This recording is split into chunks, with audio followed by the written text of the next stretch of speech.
नमस्कार, एटी समाचार से मैं तहजीब लियाकत। उत्तर प्रदेश में लोक जनशक्ति पार्टी रामविलास ने अपने सांगठनिक सक्रियता बढ़ा दी है। प्रयागराज में आयोजित एक समीक्षा बैठक के दौरान पार्टी के वरिष्ठ नेता ने आगामी विधानसभा चुनाव 2027 को लेकर हुंकार भरी है। दलितों के उत्थान के लिए पार्टी की प्रतिबद्धता दोहराई है। समीक्षा बैठक के बाद पत्रकारों से वार्ता करते हुए विधायक लल्लू गुप्ता ने कहा कि उत्तर प्रदेश की राजनीति में अपनी पकड़ मजबूत करने के लिए लोक जनशक्ति पार्टी रामविलास ने कमर कस ली है। प्रयागराज में आयोजित एक महत्वपूर्ण समीक्षा बैठक में पार्टी के नेताओं ने संगठन की मजबूती और आगामी चुनावों पर चर्चा की है। इस दौरान मीडिया से मुखातिब होते हुए लोजपा आर के वरिष्ठ नेता ने कहा कि पार्टी उत्तर प्रदेश में दलितों और वंचितों की मुखर आवाज़ बनेगी। बिहार जैसी सफलता का दोहराव बैठक के बाद पत्रकारों से बात करते हुए नेता ने कहा कि जिस तरह का उत्साह आज की बैठक में दिखा है, उससे साफ है कि आने वाले समय में हमें बड़ी सफलता मिलेगी। हमने पहले 8 सीटों पर अपनी उपस्थिति दर्ज कराई थी, लेकिन अब हमारा लक्ष्य और भी बड़ा है। उन्होंने बिहार में पार्टी को मिली हालिया सफलता का जिक्र करते हुए कहा कि उत्तर प्रदेश और बिहार की सामाजिक और राजनीतिक परिस्थितियां काफ़ी मिलती जुलती हैं। ऐसे में चिराग पासवान का नेतृत्व यहाँ भी चमत्कार करेगा।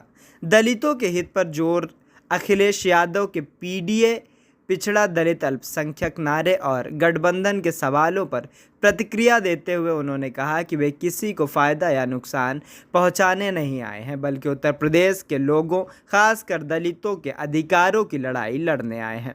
उन्हें वर्तमान परिस्थितियों पर चिंता जताते हुए कहा कि दलितों को जिस सशक्त आवाज़ की ज़रूरत थी, उसमें कहीं न कहीं गिरावट आई है और लोजपा आर उस कमी को पूरा करेगी। राज्य के अध्यक्ष विनय कुशवाहा जी और उधर सोनी जी, हमारे नगर के नंद कुमार सोनी जी हमारे नगर के अध्यक्ष बैठे हुए हैं। तो हमारा संगठन मंडल तक यहाँ पर ऑलरेडी पहले से है और कई जगहों पर मंडल के नीचे यानी बूथों तक भी संगठन है और उसी को धारदार बनाना है और 2027 में अपना पार्टिसिपेशन हमको यहाँ करना है, हमको चुनाव लड़ना है।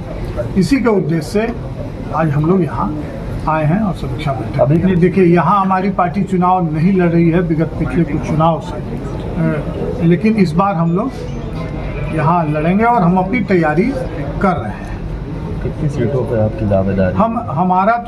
हम जब तैयारी कर रहे हैं तो सभी सीटों पर लड़ने के लिए तैयारी कर रहे हैं। आने वाला समय बताएगा जो आगे हम कहाँ कितनी मजबूती से लड़ सकेंगे। आपको स्मरण हम दिलाना चाहते हैं कि हम लोग पीछे भी एक बार चुनाव लड़े थे 8 सीट पर यहाँ, और हम लोगों ने 2 सीट यहाँ से जीतने का काम किया था। उस समय इंडिविजुअल हम लोग चुनाव लड़े थे, कोई हमारा गठबंधन यहाँ नहीं था। श्रद्धेय रामविलास पासवान जी के समय में हम लोगों ने यहाँ 2 सीट इंडिविजुअली जीतने का काम किया, लेकिन किसी कारण से हम लोगों ने यहाँ लड़ना छोड़ दिया। देखिए, ऐसा कोई ये नहीं है कि हम इसको कमज़ोर करें और उसको फ़ायदा पहुँचाए। कौन लड़ता है, कौन भविष्य जानता है कि किसके लड़ने से किसको फ़ायदा होगा, नुकसान होगा, इस पचड़े में मैं नहीं हूँ। हम लोग अपने पार्टी का विस्तार कर रहे हैं और अपने लिए लड़ने का प्रयास कर रहे हैं और अपने लिए लड़ेंगे। जैसा कि अभी विधायक जी ने बताया, मैं प्रयागराज बाहरी आउटर में वहाँ प्रभारी के रूप में था, नगर के विधायक जी थे। जिस तरह से उत्साहजनक ये बैठक हुई है, ये कहने में कोई दिक्कत नहीं है कि जो पहले हम लोगों ने सफलता 8 सीट पर पाई थी, मैं अभी 25 सीटों का आकलन आज आ जाएगा। लेकिन जहां पर हम लोग दोनों ने किया है, ये दोनों सीट मजबूती से हम लोग लड़ सकते हैं, ऐसा संगठन हमने आज यहाँ पे देखा है।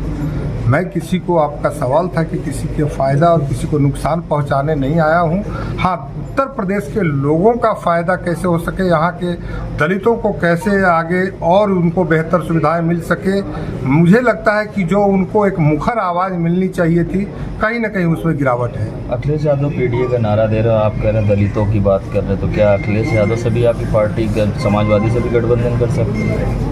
देखिए, आप अगर मगर और भविष्य की बातें, मैं तो वर्तमान की समीक्षा कर रहा हूँ। भविष्य की समीक्षा तो आप लोग करते हैं, लेकिन वर्तमान की समीक्षा में मुझे यही लग रहा है कि जहां पर हमारे पास दलित नेतृत्व आदरणीय चिराग पासवान जी के जैसा व्यक्तित्व हो, जहां पर श्रद्धेय रामविलास पासवान जी की गहरी पैठ उत्तर प्रदेश में रही हो और बिहार में इतनी बड़ी सफलता मिली है, बिहार उत्तर प्रदेश कमोबेश हिंदी पट्टी में एक जैसा रहन सहन बोलचाल खान पान है, मुझे लगता है कि यहाँ उतनी ही बड़ी सफलता हमारी पार्टी हमारे नेतृत्व को मिलने वाली है।